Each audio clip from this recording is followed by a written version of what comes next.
a nivel o debajo de la piel, es la misma paciente. Como ven, totalmente hinchada, hasta los ojos o los párpados, perdón, están totalmente cerrados. Y esta es la característica normal. Pero ¿por qué se acumula aire debajo de la piel? Normalmente, cuando existe algún problema de difusión o de traumatismo, donde se pierda la solución de continuidad de la piel, puede ser que el aire contenido en la atmósfera, obviamente, puede ingresar por los diferentes planos y fundamentalmente por debajo de la piel y esparcirse pueden ser zonas extensas o zonas pequeñas por debajo de la piel. Y eso determina el acúmulo de aire o de gas que se conoce como enfisema.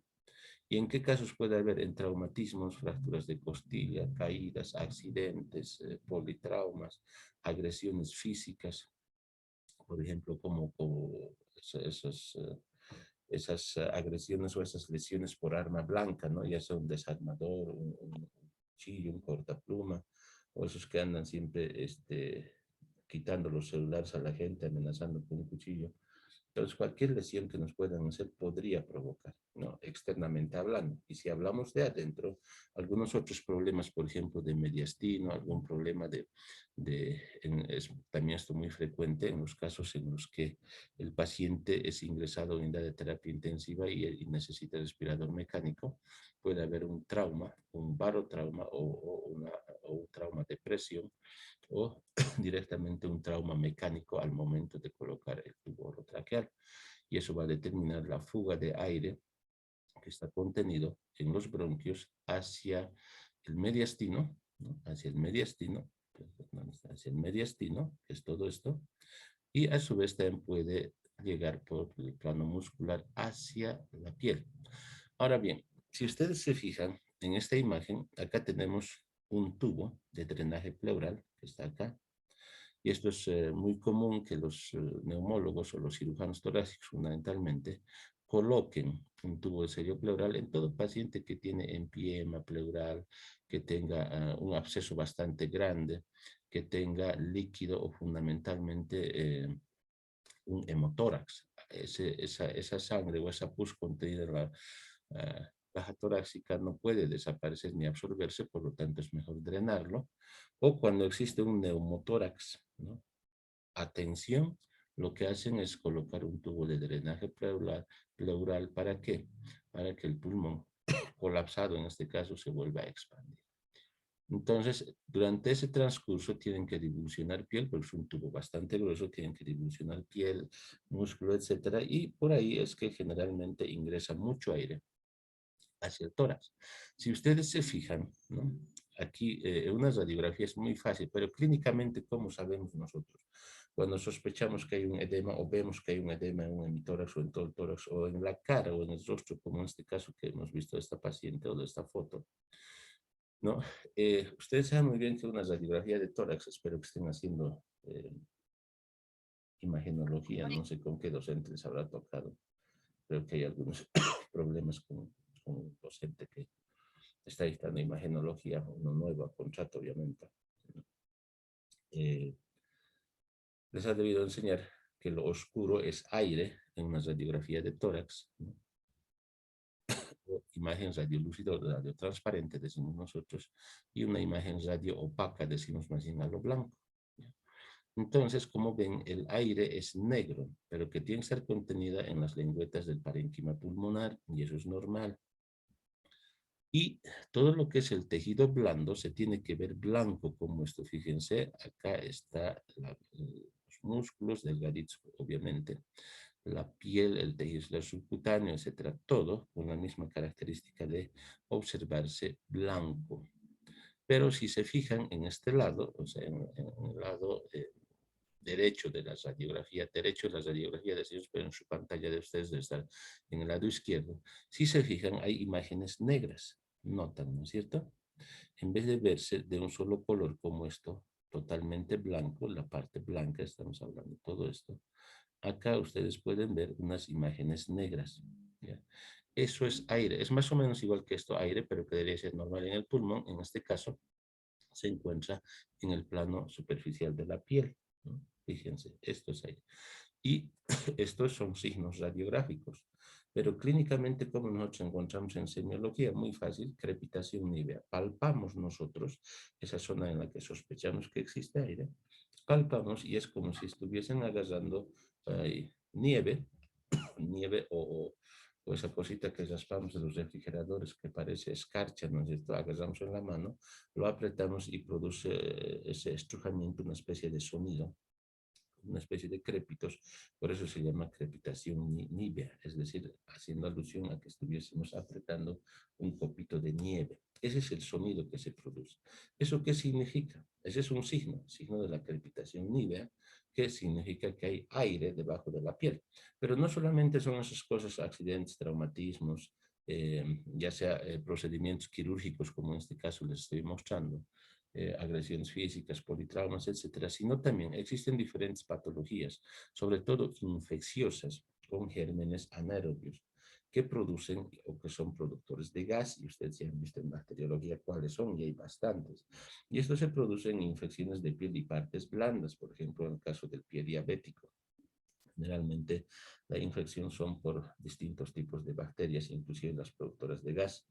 Entonces, cuando sospechemos, nosotros siempre tenemos que palpar algún tipo de lesión y vamos a ver si es que hay producción de gas, van a encontrar la crepitación nívea y aparte, cuando apretan un poquito más fuerte, van a ver que hasta burbujas de gas sale juntamente con la secreción, ya sea hematoica o la secreción con sangre o la secreción purulenta de esas infecciones. Entonces, hay varias circunstancias que nos pueden producir el acúmulo de gas en el tejido celular subcutáneo que se conoce como enfisema subcutáneo. Fíjense en esta otra imagen. Acá tenemos otra radiografía, es una radiografía de tórax absolutamente normal. No, fíjense, ya no veamos esto, sino veamos toda esta parte. Miren cómo la parte de tejidos blandos, ¿no?, tiene un solo color. Pero, sin embargo, acá ustedes están viendo imágenes negras por fuera de la caja torácica, obviamente, por diseminadas todito el tórax. Entonces, eso es enfisema subcutáneo, ¿ya? Bien, con eso hemos terminado, chicos.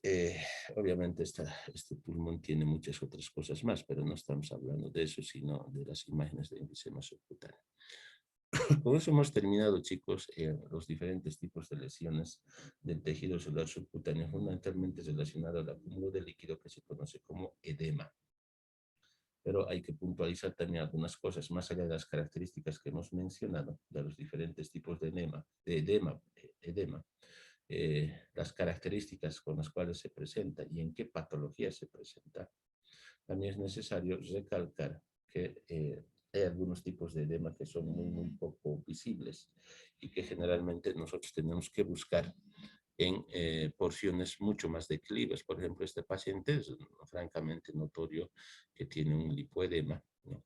¿Y por qué decimos el lipoedema? Esto no puede ser un edema renal, un edema nefrogénico, un edema cardiogénico. Los edemas cardiogénicos, renal, nefrogénico, etcétera, siempre son bilaterales. A excepción del lipoedema, que generalmente es unilateral o casi siempre es unilateral, y el edema inflamatorio, porque, por ejemplo, si me han pateado en el tobillo derecho o me torció el tobillo derecho, obvio que solo va a estar hinchado el tobillo derecho. O me he lesionado la pierna derecha o la izquierda, solamente va a ser esa, ¿no es cierto? Entonces, todas las otras características que hemos hablado es muy fácil de encontrar en todos los pacientes que tienen alguna patología avanzada, como cardiopatía, insuficiencia renal, hepatopatías crónicas, etcétera, etcétera. Entonces, es fácil darnos cuenta de los diferentes tipos de edema que existen, ¿no? Edema muy avanzado, linfoedema, aunque tiene los dos, pero es mucho más de predominio en el lado izquierdo. Bien, con eso hemos terminado, chicos, recién semiología de piel y anexos, en este caso tejido celular subcutáneo. No sé si tienen alguna pregunta antes de pasar al siguiente tema, que es signos vitales. Adelante, chicos, si tienen alguna pregunta.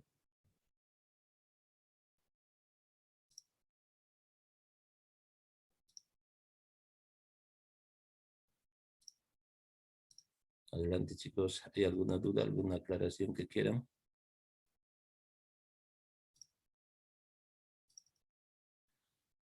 Bien, ya está en su pantalla, ¿no? El otro tema.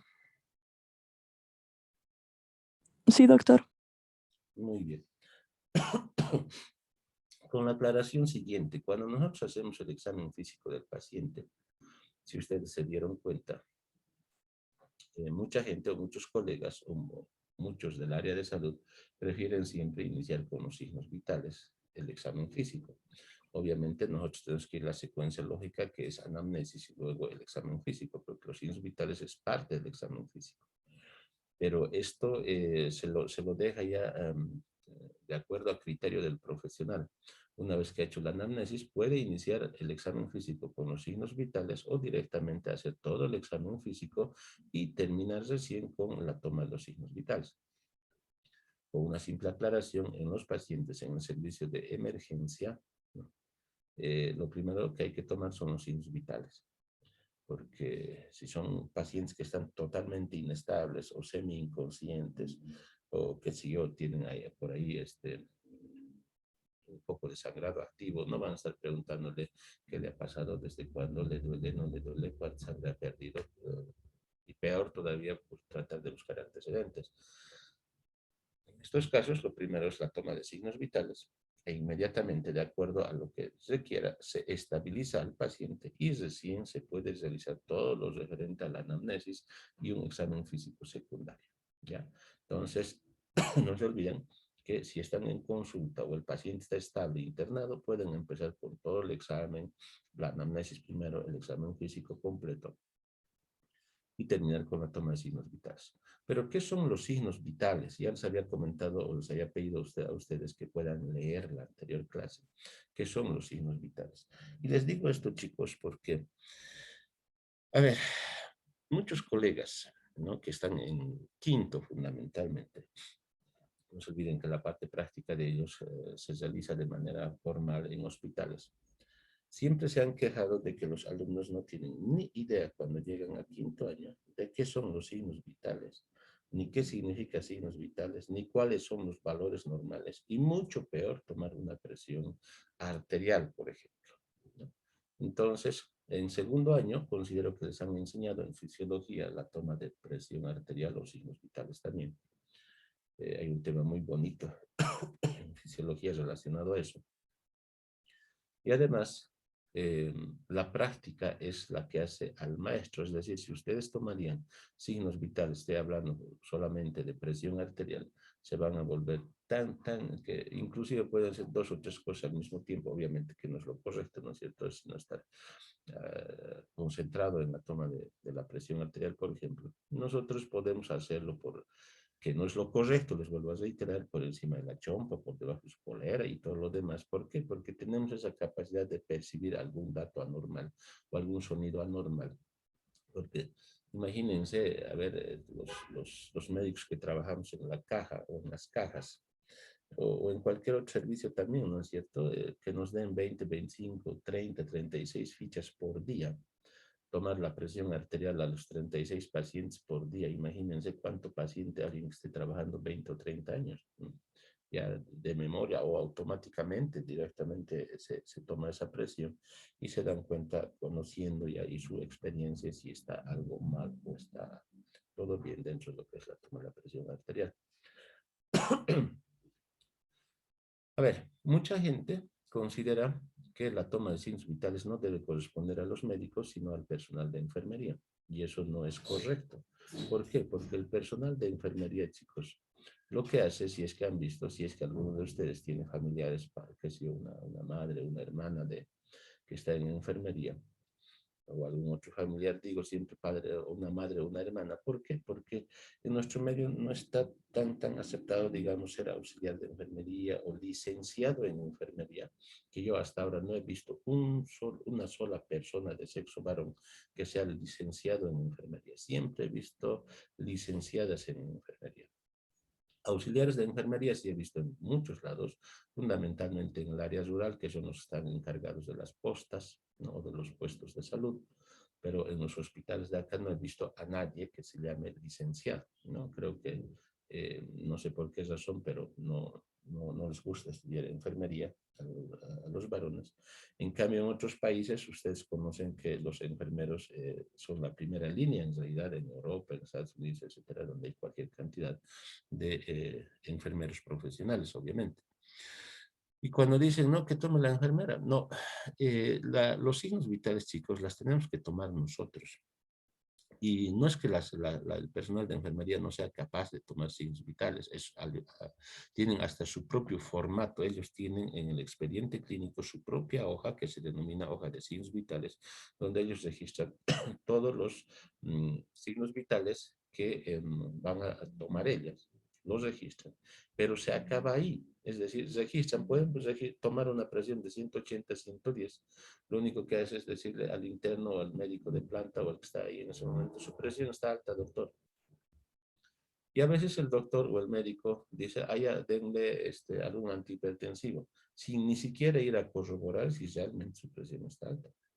Cuando escuchan, por ejemplo, un pulso, ellos agarran el reloj y cuentan en 1 minuto o en 30 segundos y colocan pulso, 90 por minuto. Ah, perfecto, 90 por minuto está normal.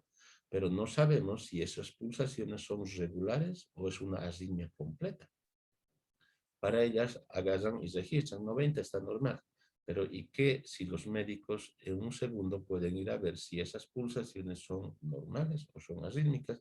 Porque hay arritmias que si no las revierten inmediatamente, puede ocasionar el óbito del paciente.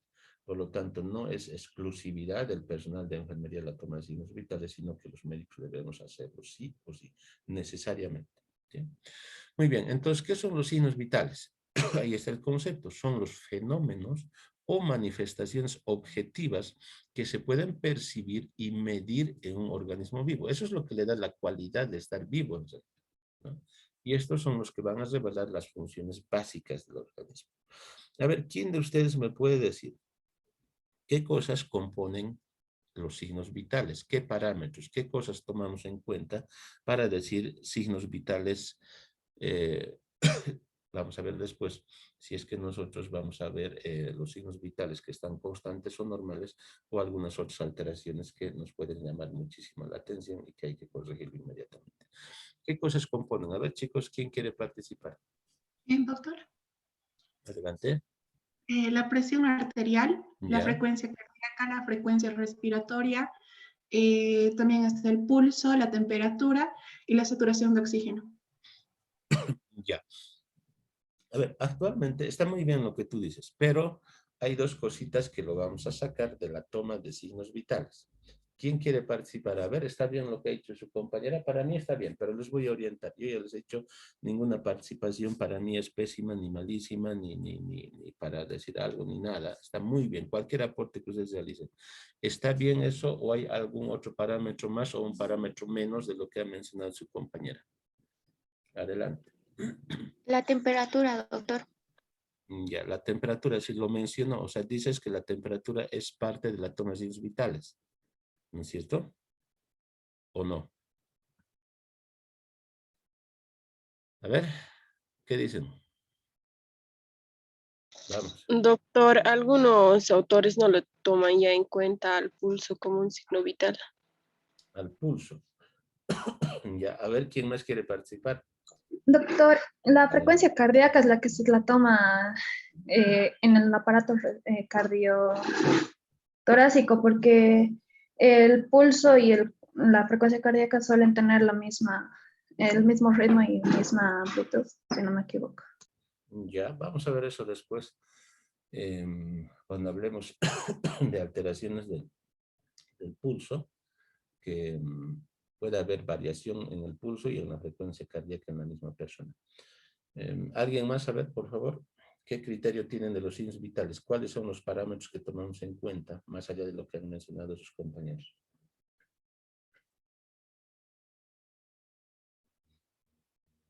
Bien, a ver, les oriento. Los signos vitales son solamente 4. Uno, lo principal obviamente es la temperatura corporal, la presión arterial, la frecuencia respiratoria y el pulso arterial. la frecuencia cardíaca no está considerada signo vital, ¿sí? Aunque uno puede decir, pero es lo mismo, es pulso y frecuencia cardíaca. No, el pulso, usted sabe, es la llegada de una onda de sangre expelida por cada sístole del ventrículo izquierdo hacia la arteria periférica donde ustedes van a tomar o están tomando el pulso. En cambio, la frecuencia cardíaca es otra cosa y vamos a ver que hay variación entre frecuencia y pulso cuando hablamos de la cantidad de latidos por minuto y veamos ya pulso. Ahora, lo que dijo su compañera del oxímetro de pulso, hasta antes de que aparezca el COVID, nadie tenía oxímetro, ¿no? Nadie. Ahora creo que todas las casas o todas las familias tienen un oxímetro por lo menos. Pero el oxímetro de pulso no es, o la oximetría de pulso, perdón, no es una constante vital. Con la oximetría lo único que estamos haciendo es tratar de ver la cantidad de gas o de oxígeno que existe a nivel distal periférico, pero en los capilares de la piel. Y eso se altera muy frecuentemente por diversas situaciones. Por ejemplo, que mi mano esté fría. Si mi mano está fría, entonces el oxímetro de pulso va a captar o no va a censar siquiera, porque depende de la llegada de oxígeno a la red capilar. La hipotensión arterial ni siquiera va a permitir que podamos censar el oxímetro con oxímetro de pulso. Es decir, hay varias situaciones. Si alguien está con escalofríos, con fiebre, lo mismo se va a alterar. Es decir, no hay aquella posibilidad de que el oxímetro de pulso sea considerado, o la oximetría de pulso, perdón, sea considerado como un signo vital. No lo es, solamente unos 4. La frecuencia cardíaca no está considerado, como dijo alguna de sus compañeras, eso es en el examen físico del aparato cardiológico. Los únicos signos son presión arterial, pulso, frecuencia respiratoria y temperatura corporal. Lo demás, si es que pueden hacerlo, lo hacen, pero no está considerado dentro de los signos vitales, por si acaso. ¿Ya? Ahí están. Los signos vitales tenemos entonces la temperatura, el pulso arterial, la presión arterial y la frecuencia respiratoria. Bien, vamos a empezar a hablar. La temperatura. Y ustedes van a ver que la temperatura corporal depende del metabolismo corporal de cada persona. Mientras más metabolismo tenga una persona o un organismo, mayor temperatura corporal va a tener. Estamos hablando de la temperatura, todavía no fiebre. Y la temperatura corporal normal, fíjense, acá dice 36 a 37.4 grados centígrados, estamos hablando para una persona adulta promedio. Pero ustedes han debido leer que dice en muchos libros o en muchas páginas lo normal es 36.5 hasta 37.5 y tienen también toda la razón, eso también sigue siendo normal, pero dependiendo mucho de la zona en la que se toma, dependiendo mucho de la hora del día en la que se toma, para encontrar muchas variaciones. ¿Qué otra temperatura han leído ustedes que sea considerada como normal? Estamos hablando de parámetros. O se quedan o nos quedamos con la temperatura que les estoy diciendo de 36.5 a 37.5 o de 36 a 37.4 o 37.5 igual. Eso es lo normal. De manera general, consideramos que de 36 a 37.5 se considera normal dependiendo de la zona o área corporal en la que ustedes van a ir tomando. Pero hay que considerar, antes de hablar de que sea fiebre o hipotermia, o hipertermia o hipotermia, de que existen muchas variaciones fisiológicas que hay que tomar en cuenta para considerar si está alterada o no la temperatura corporal. No se olviden, la temperatura corporal depende muchísimo del metabolismo del cuerpo humano para que sea un poco más alto, normal o baja. Mientras disminuye el metabolismo corporal, la temperatura obviamente va a bajar. Y esto está regulado por el centro hipotalámico de la regulación de la temperatura corporal, que ustedes sí han visto tanto en la parte de anatomía como en fisiología. Muy bien. A ver, cuando hablamos de variaciones fisiológicas, ¿en qué casos puede estar alterada la temperatura corporal? Porque, por ejemplo, si nosotros hacemos una práctica y registramos entre ustedes y yo temperatura corporal de 10 de sus compañeros más la mía, va a haber variaciones fisiológicas. Es decir, a la misma hora, en el mismo aula, nosotros nos tomamos la temperatura corporal y obviamente va a haber variaciones, aunque no será de décimas, pero por lo menos de algunos puntitos más o menos, va a haber la variación, no va a ser la misma. Entonces, quiero que me digan qué variaciones fisiológicas considerarían ustedes para decir si la temperatura corporal es normal o está alterada. A ver, ¿qué variaciones fisiológicas? Adelante, chicos. Vamos.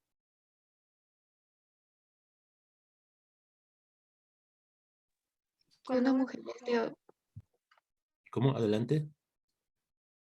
Cuando alguien ha hecho ejercicio, doctor.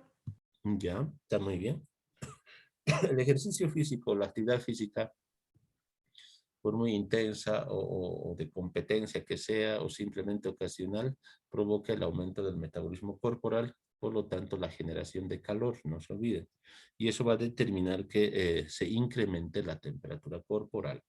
Pero si nuestro centro hipotalámico termorregulador está normal, lo va a hacer perder esa calor o ese calor, perdón, esa creo que se dice ese, no, porque es masculino.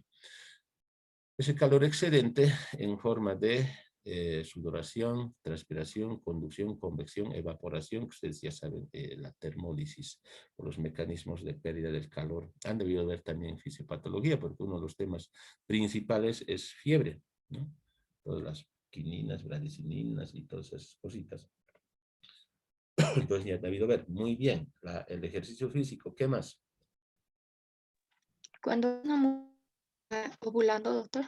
Ya, en el sexo femenino hay una diferencia de más o menos 0,4 a 0,5 grados centígrados en el momento de la ovulación, es decir, es un poco más alto en relación al sexo masculino o entre el sexo femenino en el momento de la ovulación.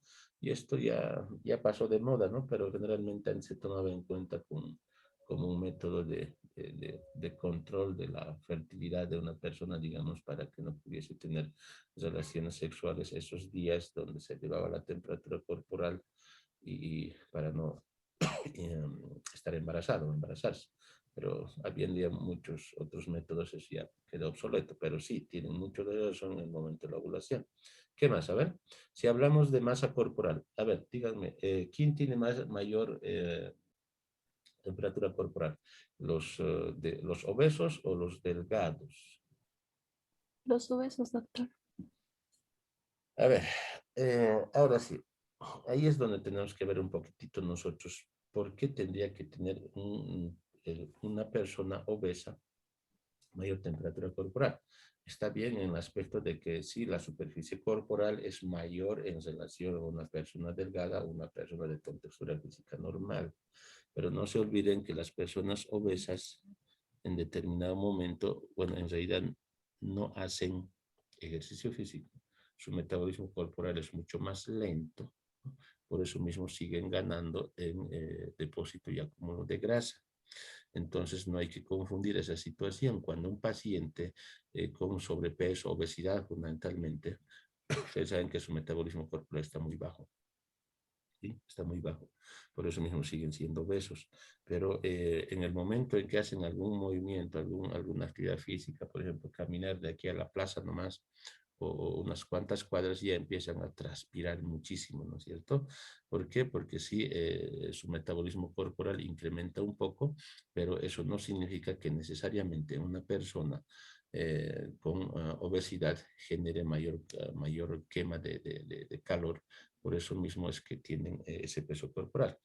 Entonces, habíamos dicho que el metabolismo es mayor en las personas delgadas y todo lo demás. Entonces, se debería considerar como que el metabolismo o la temperatura corporal es menor en aquellas personas que tienen un metabolismo corporal menor. Sexo masculino y femenino, ¿quién tiene mayor temperatura corporal? Creo que las mujeres cuando son mayores tienen eh, menor temperatura corporal que los hombres y a los 12 años las mujeres tienen mayor temperatura corporal. Ya. A ver, nuevamente volvemos a lo que habíamos dicho. ¿De qué depende la temperatura corporal? Del metabolismo. No nos olvidemos que, o sea, sin desmerecer lo que hace el sexo femenino y todo lo demás, pero más allá de eso, el paciente varón tiene mayor metabolismo corporal, no nos olvidemos por las hormonas, testosterona y todo lo demás, que hace que el cuerpo humano genere mayor calor. Chicos, el sexo masculino tiene mayor temperatura corporal que el sexo femenino, a excepción del momento de la ovulación. Ahí sí el sexo femenino tiene mayor temperatura corporal. Es más en el hombre, por si acaso. En el niño es mayor la temperatura corporal en relación a la persona adulta o más todavía en el adulto mayor. No nos olvidemos que nuestras personas de la tercera edad son generalmente fríos, ¿no? O nos vamos a dormir o echarnos un ratito con el abuelito a quien tanto queremos.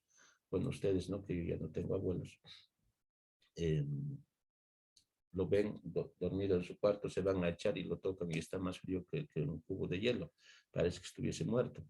Pero sin embargo van a echarse con su hermanito menor o sus bebés o sus hijitos, etcétera, y están calientitos. Por más que le pongan una frazadita bien delgadita, se destapan. ¿Por qué? Porque tienen mayor temperatura corporal. Entonces depende mucho de la edad, del sexo. Estamos hablando del sexo, hablando en género, ¿no es cierto? De la superficie corporal, de la actividad física que hagan, de la hora del día, chicos, la hora del día. No es lo mismo la temperatura corporal que se toman ustedes a las 4 o 5 de la mañana, cuando el aire ambiente está frío y ustedes están con 2, 3 chompas y una chamarra más, que a mediodía cuando están ustedes con una polerita. Depende mucho de la zona geográfica que ustedes puedan vivir. Por ejemplo, que si yo, en Villamontes, creo, Yacuiba, Santa Cruz, Beni, donde está por encima de 35, 36 o más grados todavía, que estar en Potosí o en Oruro, o a veces también en Sucre cuando hace mucho frío. Es decir, depende mucho. No es lo mismo que se tomen en la tarde, en la noche. La temperatura corporal baja más en la noche. ¿Por qué? Porque en la noche estamos supuestamente descansando, echados en la cama, viendo tele o conversando con la familia. No estamos haciendo mayor ejercicio que cuando estamos en nuestra oficina, en nuestros consultorios, en un hospital, donde estamos de pie o caminando, otros atendiendo, otros quizás operando, etcétera. Estamos haciendo ejercicio físico y ejercicio mental, por lo tanto, o actividad mental. Por lo tanto, el metabolismo incrementa y la temperatura corporal aumenta. En cambio, en la noche todo el mundo está reposando, descansando y la temperatura corporal baja. También baja la frecuencia cardíaca, también baja la presión arterial. Es decir, no existe actividad física. Entonces, esas variaciones fisiológicas tienen que tomar mucho en cuenta para ver si una persona tiene o no tiene alguna alteración de la temperatura corporal. Pero no solamente está referido a este tipo de situaciones que estamos mencionando, sino también al lugar de donde se toma la temperatura corporal. Lo más común es la temperatura axilar y la temperatura bucal, y en los niños la temperatura rectal. No se olviden. Y después vamos a hablar de las variaciones patológicas de la temperatura corporal. Ahí hablamos de fiebre y las diferentes causas. Bien, dentro de las variaciones van a encontrar en varios libros, en internet, en lo que sea, que existen varios parámetros, chicos. Al final, no sabemos cuál tomar, mientras esté dentro de los parámetros que hemos dicho, 36 a 37,5. Está todo dentro de lo normal, ¿ya? Pero hay clasificaciones que es necesario que nosotros conozcamos. Por ejemplo, una temperatura normal, como ven en esta imagen, 36 a 37,5, se denomina fiebre cuando hay una alteración o una elevación de la temperatura corporal de 37,5 a 39,5. Se denomina fiebre alta de 39,5 a 41 e hipertermia de 41 más. Y cuando es por debajo de 35 grados se denomina hipotermia. Pero estas cosas hay que ver dependiendo de qué paciente. Por ejemplo, si yo encuentro un paciente de 80, 90 o más años que está en estado qué sé yo, de coma o está con inamovilidad permanente porque a esa edad ya no se mueven, la familia los tiene que alimentar, inclusive con 34 grados, 33,5 hemos encontrado cuando vamos a visitar a sus domicilios, los hacemos visita domiciliaria, pero obviamente es hipotermia, pero porque su metabolismo está muy bajísimo de ese tipo de paciente. Entonces, estas clasificaciones es necesario que ustedes las conozcan de manera como les digo, rutinaria, como los valores o los parámetros de la presión arterial. Esta clasificación que ustedes están viendo pueden encontrar en varios libros de semiología, pero ya está quedando medio antiguo, pero sigue habiendo inclusive en el programa de semiología, que son los grados de temperatura corporal, según este autor Galíndez, que todavía menciona con otro tipo de nombre, obviamente la clasificación en grados de la temperatura corporal.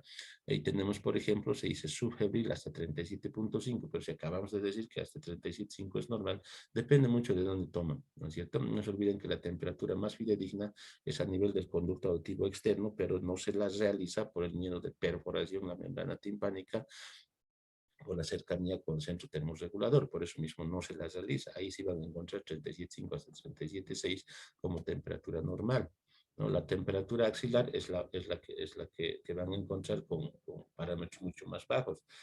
Hay situaciones en las que ustedes van a tomar la temperatura corporal con diferentes tipos de instrumentos, no solamente estas que están viendo acá, la digital o esta es la bucal y esta es la rectal por la ampolla o el bulbo que les estoy diciendo.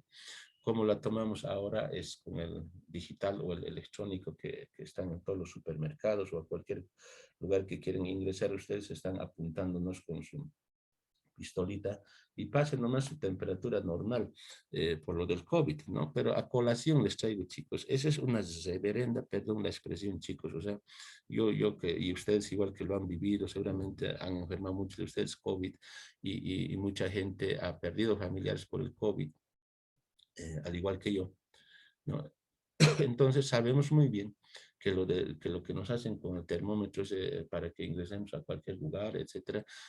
Perdón, la expresión es reverenda mamada. ¿Saben por qué, chicos? Si ustedes han enfermado de COVID, quizás ninguno de ustedes ha tenido fiebre, pero estaba con COVID, ¿sí? Las 2 veces que yo he enfermado con COVID, chicos, nunca me ha dado fiebre. Nunca me ha dado fiebre, ¿no? Y obviamente la segunda vez estaba tan mal que no salía de mi casa, pero la primera vez yo seguía yendo a la calle, iba a comprar mis cosas que necesitaba para mi casa, etcétera, etcétera. Entraba a algún lugar, me hacían con su termómetro y todo normal, es decir, no hay esa posibilidad de que es seguro que el termómetro es seguro, a todos están entrando ahí, ninguno tiene COVID. Mentira, los que están en el supermercado, la mitad deben estar caminando con su COVID y nada tiene que ver el registro de la temperatura. Eso quería decir, muy fuera del tema que estamos hablando, chicos. ¿Ya? Bien, vamos a quedar ahí, por favor. Tengo consejo facultativo para la convocatoria a la auxiliatura, chicos. Sigan leyendo esto. La próxima clase vamos a hablar de temperatura, fiebre. Vamos a hablar de pulso y presión arterial. ¿Ya? Nos vemos, por favor, chicos, el día miércoles. Que les vaya bien. Muchas gracias, doctor. Hasta luego. Hasta luego. Hasta luego, doctor. Chao. Adiós, chicos, que les vaya bien. Chao, chao. Hasta luego, doctor. Chao, chicos, que les vaya bien.